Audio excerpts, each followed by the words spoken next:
Hey guys, welcome into today's video. This is going to be a brand new series on my channel. It's going to be a foundation a day for 42 days. The reason that I wanted to start this video is that I have 51 foundations in my permanent collection.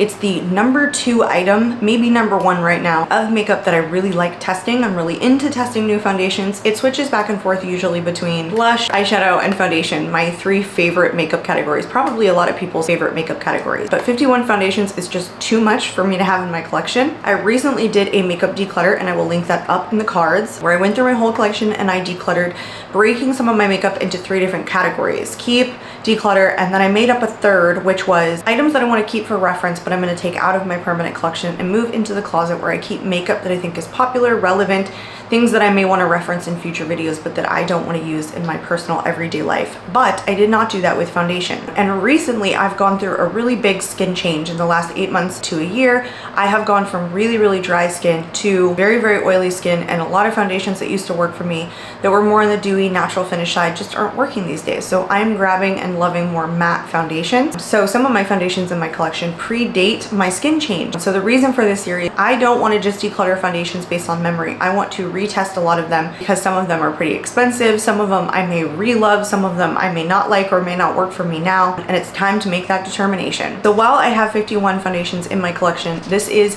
foundation a day for 42 days because there are 9 foundations I have already made a decision on. Some of them I'm actually testing. They haven't gone into speed reviews, but I've worn them very recently, so I know exactly how I feel about them. But I will have to move them into wherever they're going to go, keep, declutter, or in the reference pile. And then there are some that I'm testing that I already absolutely love, haven't gone into a speed reviews, and I know that I'm going to be keeping them. And then 2 of them I have already made the decision that I'm going to declutter. So into day 13.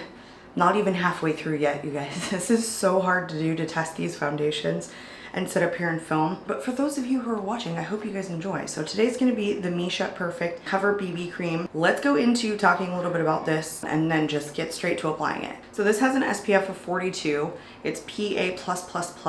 As far as I know, it only comes in 7 different shades, which tend to fare on the light side. Missha is a K-beauty brand, so again, you can kind of see why they tend to fare on the light side.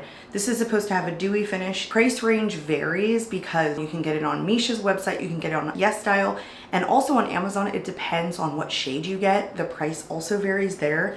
This has a shelf life of 12 months. Historically, this has been one of my favorite really high SPFs to use. It has a kind of gray tinge to it. It's a whipped texture, but it blends out, my cat is asking to get out, but it blends out like seamlessly. It smooths out the skin. I want to read to you what it says on the front. So it says, Missha M Perfect Cover BB Cream offers a novel skincare concept with BB cream that lightens skin tone by healing visible wrinkles and blemishes with excellent skin coverability and prevents skin aging through effective whitening anti-wrinkle properties. This does have about 5 different skincare ingredients in it. I haven't used it like long enough to know whether or not it benefits me for long-term use as like a foundation or a skin tint, but I can say when I do use it, it is so beautiful. And here in Florida, when it gets more humid, I notice that if I use like high SPFs or tinted moisturizers, that sometimes they like slip off my face. This is one that actually kind of like locks down, and even though it's a dewy finish, I remember it just kind of having a satin finish. Now, I haven't grabbed this since I had dry skin.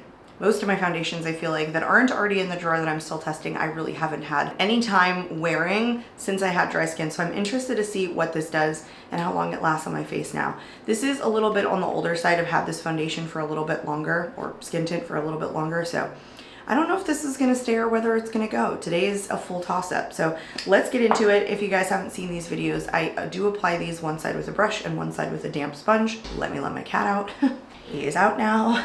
So I'm going to take about that much. I may add a little bit more, but let's see how it looks. I'm not sure I remember how much I built it up or how much I used in the past.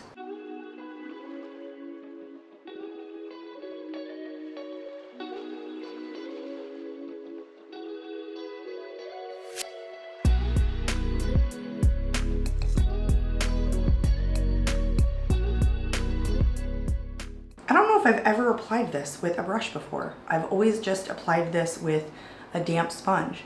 It's nice. It's pretty darn dewy. It doesn't look overly smoothing right now, but let's see what it looks like with the sponge side.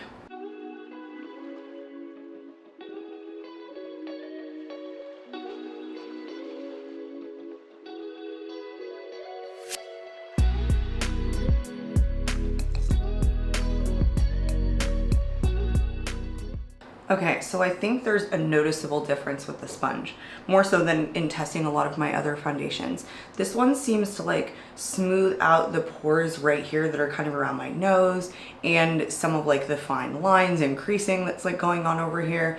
And it's a ton lighter of coverage using the sponge. I don't always notice that when I'm testing these foundations, but I definitely notice it with this one. The gray tone kind of goes away. It almost adapts to your skin tone. I mean, it's not a bad shade in general, but it looks very gray when you start. And now I kind of feel like it looks like my perfect shade match. It has a natural glow about it. It's super lightweight on the skin. Don't even feel that it's there. Kind of an unusual thing given that its texture is a little bit thicker and whipped, as you guys saw on my swatch. It has a little bit of a tack to it initially, but I remember it drying down. Plus I always powder my T-zone anyway to take away some of that radiance. I love how it looks on the high points of my face. It looks so natural and fresh. Okay, that's the initial try on. I'm going to finish my complexion. We'll come back, we'll do one final look at it with concealer and powder and all that good stuff. And then I'll go about the wear test. I'll see you guys in a second. Everything is done. I did powder over my nose. I did powder over my cheeks. I'm wearing a radiant blush, so I still see the radiance on my cheeks. Maybe a little bit on my forehead, but not much. My complexion looks really good. It's not heavy, it's not cakey, it smoothes out my skin as much as it possibly can. I am 39 in 2 days as I'm filming this, so I have 39-year-old skin. That's just the way that goes. What I remember about this is just how gorgeous it ends up kind of meshing with my oils and wearing on my skin. So I'm definitely really excited to show you guys what this looks like in natural light, to show you what it looks like at the 4-hour mark, and then come back at the end of the night and show you at least at 8 hours how it held up. I don't personally think it's gonna go the full 8 hours, or maybe 10 or 11, however long it takes me to do the wear test, just depending upon when I'm able to come back up here given my day today. I just don't remember it lasting an extremely long amount of time. I think it works well in the environment, but isn't a super long lasting. I will see you guys back here later this evening. Bye for now. Well, it's been a very long day. It's been a very long day, not only in hours, but I feel like in the stuff that I've been doing. So it is about 7 o'clock now. I put everything on at 9 o'clock this morning, so it has been 10 hours. Did I say at the beginning of this video that I was pretty sure this one was gonna stay? I'm definitely certain I talked it up on how good it was. And mind you, I was outside where it was very humid. I'm going to throw up on for you guys what it looked like for me in natural light. I think I did like it initially. I even think I liked the amount of coverage. I liked the little bit of dewiness that was happening. It was right around the 4-hour mark though that I didn't think my skin looked super smooth or perfecting. And that was it for me. That was all that it really took for me to kind of go. But I've got comparisons. I have relative information of some of the other ones in my collection that I've been testing that I just know perform better. And because I know that this is on the older side, it's so cool, because if I just looked at this and had the feeling that I had about it from previous wears and not doing a wear test, I would have said I couldn't let this go. But I can easily let this go. I can repurchase it if I want to, but I think that this works better for people with dry skin. That's when it looked the best for me. My skin is much more combo oily these days. This just isn't something that's gonna last very long, and I don't need a foundation to have SPF in it. I wear SPF, especially when I know that I'm going out, all over my face as part of my skincare step. Lately, I do it on my chest, my neck, my arms, my face. I'm very fair skinned. I always forget my ears, but fortunately, my hair usually covers it. So I don't need it in this. It's nice for the added protection because I don't mind an SPF on top of an SPF, but it's not enough for the high SPF for me to keep it. So where are we? What is our data? Here we are, day 13. I have a new mic. It's like sitting right here, right to my left. So I just flipped a page. I wonder how loud that's gonna end up being. The mic seems to be working. I just don't know how sensitive it's gonna be. So you guys, this is the first time I'm using this mic. So if you're seeing this video for the first time, this is a trial. Let's move into the tally.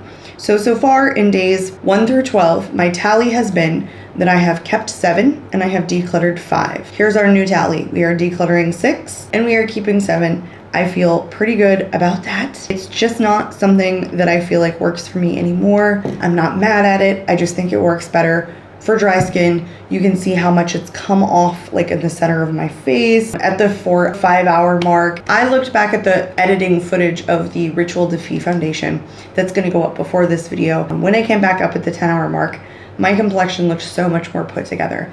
That's what I like. That's the kind of coverage that works best on me. So this is good. It's just not for me and my nice oily skin these days. But I think though, if you have dry skin, it is good for you. However, it's very limiting because it's only in those 7 very light shades. So if you're a viewer on my channel that has a darker complexion and watching this video, it's likely not to work for you because K-beauty brands tend to be fairly limiting. I always say this at the end of the videos, guys, but if you're not currently subscribed, I would love to see you subscribe so that you guys can stick around for days 14 through 42, a foundation a day for 42 days. I'm out of here, and I hope to catch you all in my next video. Bye, guys.